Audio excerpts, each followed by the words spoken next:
We are up to mitzvah number 87, and today we're going to do 87, and then we're going to jump to 457, and 458, and 459, and 460, and 461, and 462. And this is the mitzvah to not entice other people to do idolatry. And mitzvah number 87 is what's called a mediach, which means not to try to get the masses, the public, to be enticed to do idolatry. And then mitzvah number 462 is very similar, and that's not when you entice the public, but you try to entice individuals to do idolatry. Now in Hebrew, there are two different names for this. One's called a mediach. A mediach is someone tries to get the public, the masses, to do idolatry.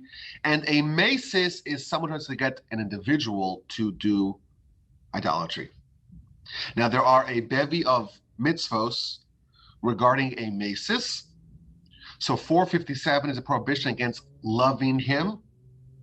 We're told you gotta love everyone, love every Jew, love your fellow man, but not the mesis, not someone who's trying to entice others to idolatry. Mitzvah number 458 is that not only we cannot love him, we cannot cease to hate him. 459 is that we cannot save them. If you see a mesis, someone's trying to entice other people to idolatry, and they fall into the river, you can't save them. If they fall off a building, you can't call the EMS. You can't do CPR. You cannot save them. You're prohibited. One of this is the Torah that you cannot save someone trying to entice other people to do idolatry. These people are so beyond the pale that we are not allowed to save them. Then we have mitzvah number 460, and that is in a court case of a mesis. Normally, we try to find some sort of argument for acquittal, not for a mesis. And finally, 461 is to not cease from seeking guilt for a mesis. So again, one of the worst people in Torah, maybe the worst, is someone tries to get other people to do idolatry. And we have two versions of this. We have the individual called the mediach, who's trying to get the masses to idolatry. And then we have the mesis, who is trying to get individuals to do idolatry. And those are both, of course, prohibited. And both are punishable by execution. Very serious crime to try to get other people to do idolatry. So let's go through these mitzvahs and see what they contain. So mitzvah number 87 is to not try to get the masses to go follow the idols. And the prohibition against doing that, to try to invoke the idols in front of the eyes of the masses, to get other people to say, oh, let's go do idolatry together. That is prohibited even if the person calling for the worship of the idols themselves is not worshiping the idols. They would still be violating this mitzvah, the mitzvah against trying to entice other people to do idolatry. Now again, we have the breakdown of these two mitzvahs. Doing it to the masses is a mediach, and doing it to an individual is a mesis. Now there's another mitzvah, another set of mitzvahs called the ir hanidachas, which means which refers to a city that the entire city capitulates to do idolatry. And there are a set of mitzvos regarding what happens with that city. The whole city has to be destroyed. The whole city has to be burned down. The city can never be rebuilt. It's one of the most severe judgments that happen. You actually have to take the entire Sanhedrin, the high Supreme Court, and they must oversee the case of an ir hanidachas. I believe in our history, there is at least one opinion that this actually never happened. There was never a city that the whole city did idolatry, and the whole city was burned down to the ground, never to be rebuilt. But that is a dispute in the Talmud. But that is the results. In this mitzvah, we're told that a person cannot attempt to entice other people to do idolatry. So again, we have the mediach trying to get the masses and the mesis trying to entice individuals. Now, there are a very interesting series of laws governing the adjudication of a mesis, of someone trying to entice other people to do idolatry. So first of all, you have an individual and he's gathering people and saying, oh, let's go do idolatry together. we'll do idolatry. This is very powerful idol, and this is how it behaves, and let's go worship it, and let's go pour libations for it, and bow down to it, and offer incense to it, and accept it as our deity.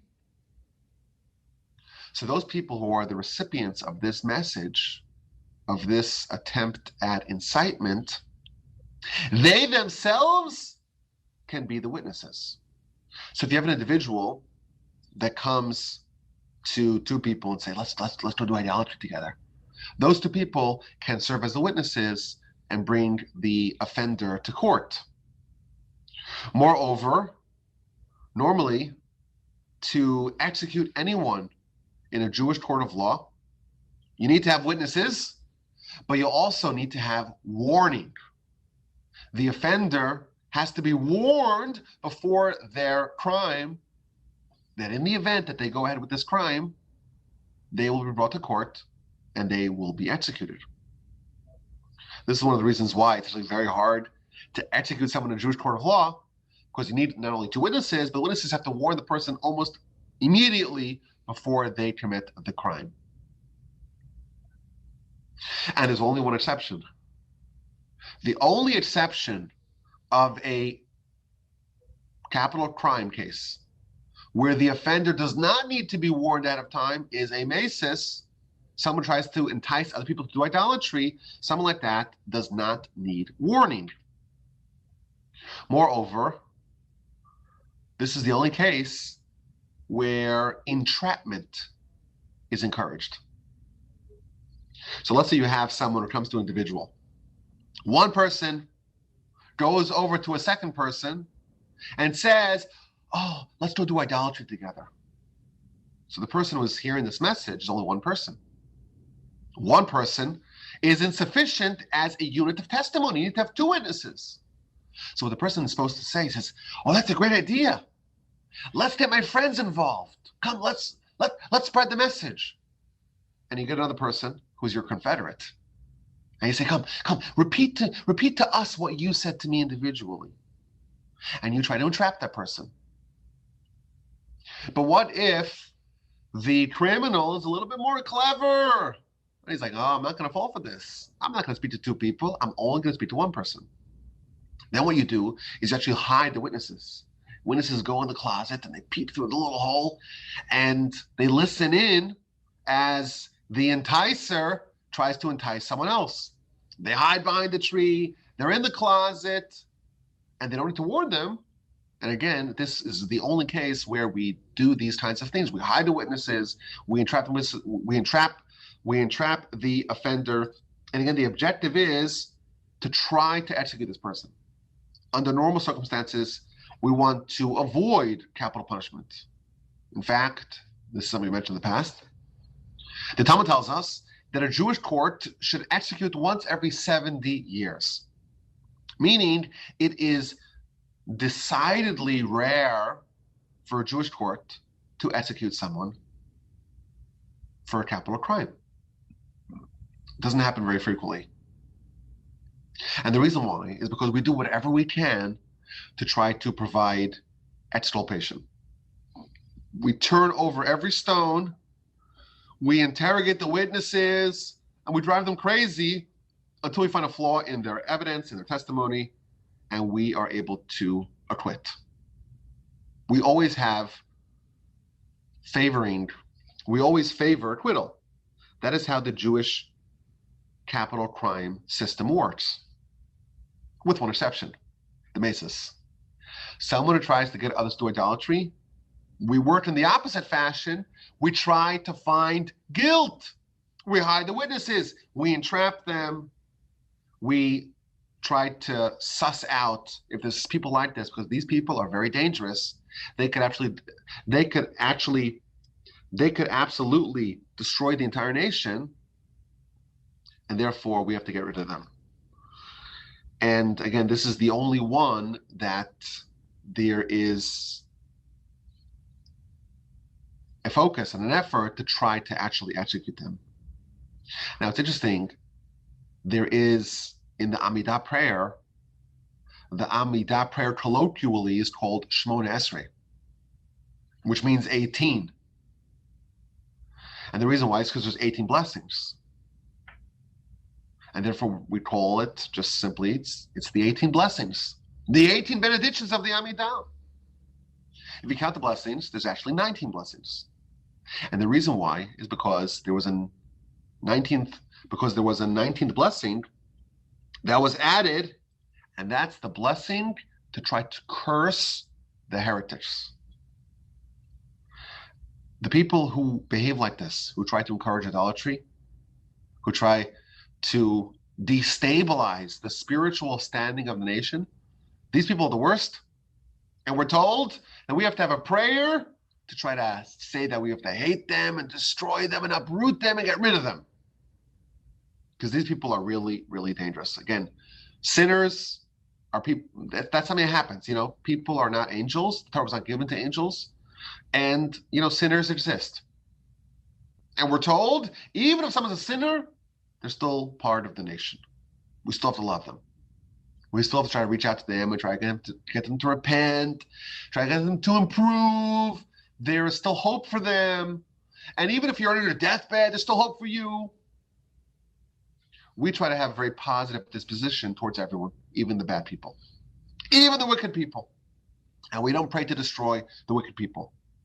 And Rabbi Meir, the Talmud tells us, Rabbi Meir had bad neighbors that were wicked. And he's like, I'm so sick of these terrible, wicked neighbors. I'm going to pray that they all die. And his wife said to him, no, that's inappropriate. Don't pray that they die.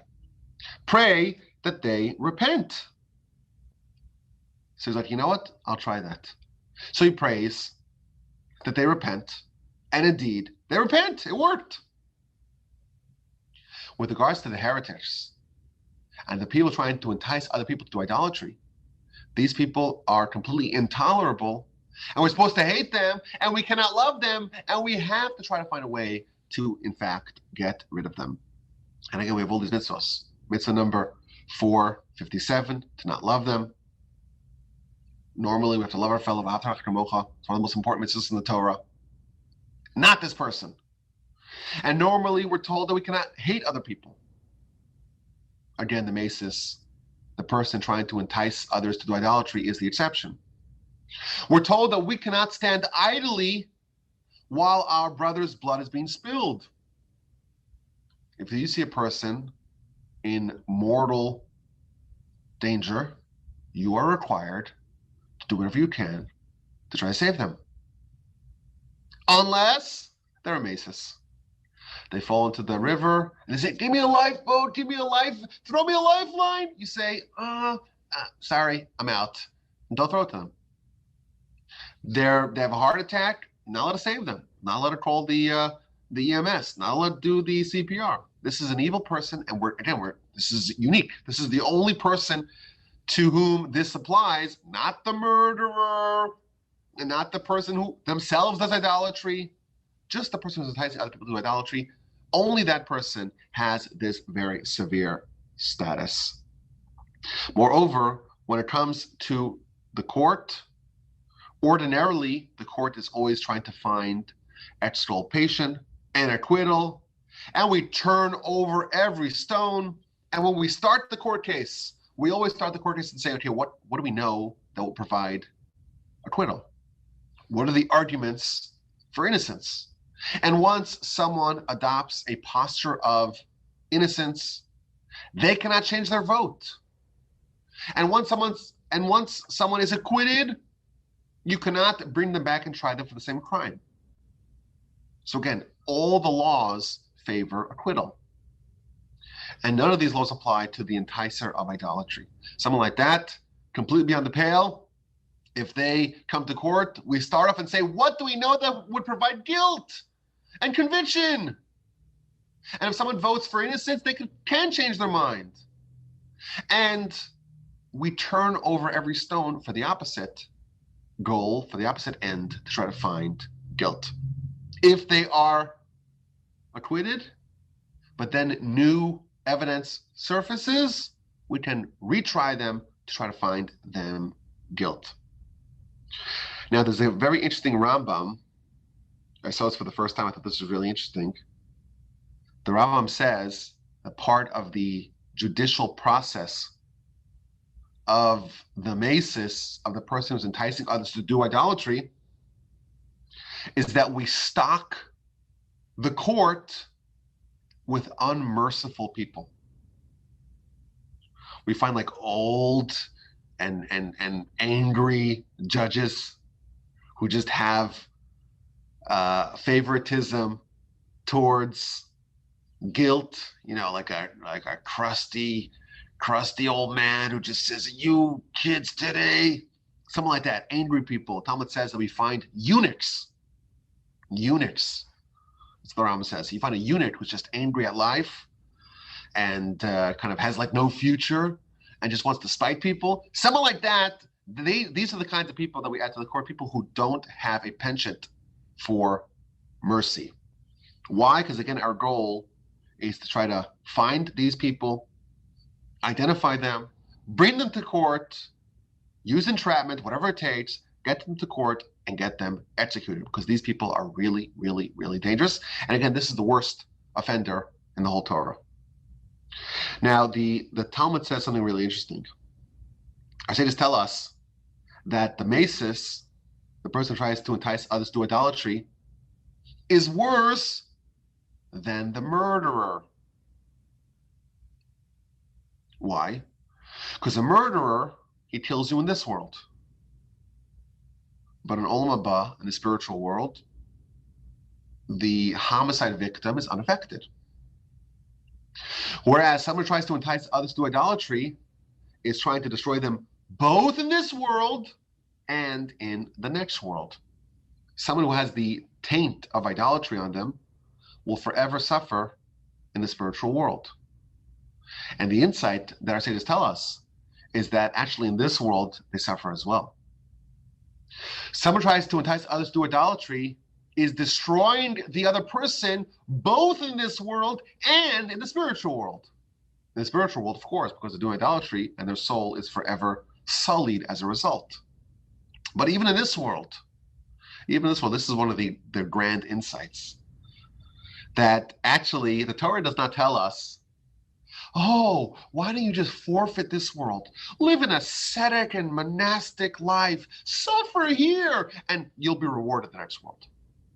That is not the bargain of the Torah. The Torah doesn't believe that we should suffer here, or that's an ideal. The Torah does not lionize and idealize suffering in this world. Quite the contrary. Our world here, we should enjoy. Why would the Almighty make us suffer? But what's real enjoyment? When you live an upstanding life, when you invest in your future, when you're not just chasing the cheap and empty calories of hedonistic pleasure, when you're living for a real purpose, when your life has meaning, that's a much deeper pleasure, and that's a much higher level of living than any other form. So the Torah does not want us to just suffer here as if that's an ideal so that we benefit in the spiritual world. No, we have to enjoy this world as well. How can you not enjoy this world? What an amazing life. You have the Almighty giving you all these great gifts. And He's giving the opportunity to do great things. How can you not enjoy this world? And someone tries to entice others to do idolatry, they are making them suffer both in this world and in the next world. Now, the Sefer Chinuch, the book that we are using to guide us through the mitzvos, he has a nice little piece here where he talks about why there are so many mitzvos that relate to idolatry. Why are there so many commandments that orient around idolatry? And he tells us there are 44 different places in the Torah warns us against idolatry. So he gives us a principle.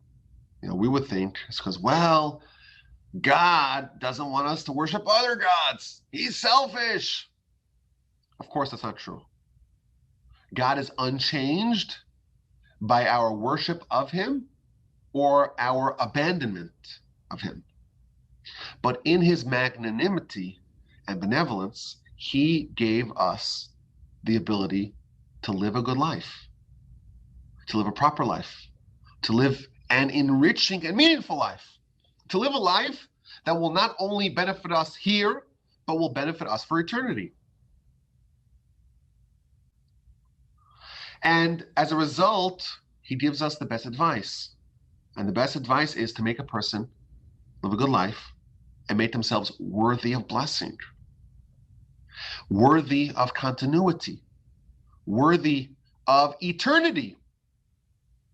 And the way to do that is to cleave to the source of all blessing, is to cleave to the source of all goodness, is to cleave to the Almighty.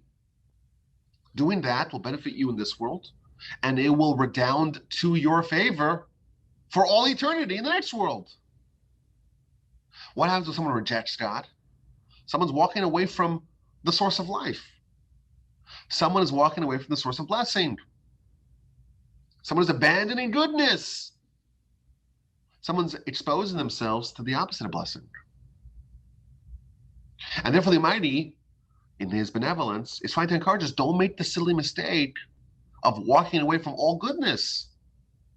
Again, not because he needs it or because he is changed with us worshiping him, but he's giving us just good advice. You want God to love you. You definitely don't want God to hate you. And as a part of this idea is that the people that are the most destructive forces in the world are the ones who are trying to get other people to spiritually kill themselves. These people are so dangerous, they are so bad and so awful, that they must be stopped at any costs. And again, the entire system of Jewish jurisprudence is changed in order to make sure that we can rid ourselves of these horrible menaces. The commentators tell us that if you look at Abraham is dealing with a problematic son, Ishmael. And what does he do to Ishmael? He banishes his own son from his house. The reason why he does that is because Sarah saw Ishmael doing idolatry and encouraging idolatry. And again, someone like that is so bad and so unconscionable that you have to get rid of this force. And I want to point out just the positive of this. If you think about it, we're told in this mitzvah that the worst thing a person can do is try to influence other people to do bad. Influence is so powerful that if you influence others to do bad, you are a persona non grata. You're not welcome in good society. You're dangerous. And we do whatever we can to try to cripple you, to try to kneecap you, to get rid of you. We have to hate you. We can't love you. We have to turn over every legal stone to try to execute you. That's for someone who tries to influence others to do bad. But what if someone tries to influence other people to do good? Imagine how powerful it is when you are a force for influencing others to do good. Imagine how powerful that is. What kind of merits you have. We turn over the whole world and the whole system trying to stop someone trying to influence others to do bad. That same system will be manipulated in someone's favor when they try to get other people to do good. The merits of someone who tries to influence others for good are unmatched by any others to the same degree that the demerits of someone trying to influence others to do bad are unmatched by any villain. Someone who tries to get others to do good is beloved by God. Moreover, our sages tell us that the only way to earn enough merits to end up in Olam Haba is if you spread that blessing onward. This is a scary idea. It's found in very reputable sources.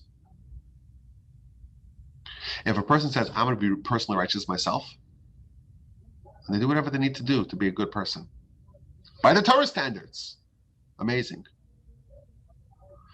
Our sages tell us that that alone might not be sufficient because you're only one person. But what if you get 2 people or 3 people or 4 people or 400 people or 4,000 people to do good. Even if you get only 1 penny from 1 billion people, that's more, than $100,000. If you get a small little bit of influence spread out over a large portion of the population, that accrues all to your benefit. And we're told in our sages that's the only way to actually earn enough merits to get Olam Haba, to be a positive influence. So again, we have this Mesis, the Mediach, these people trying to entice other people to do bad things. It's a terrible thing, worse than a murderer. Worse than a murderer. Really scary stuff. But by extension, we can learn about how powerful and how influential someone who tries to get other people to do good is, and how great are their merits. May we all, in fact, influence others for good and have the tremendous blessing redound to our favor. I thank you for listening. My email address is rabbiwolbe@gmail.com.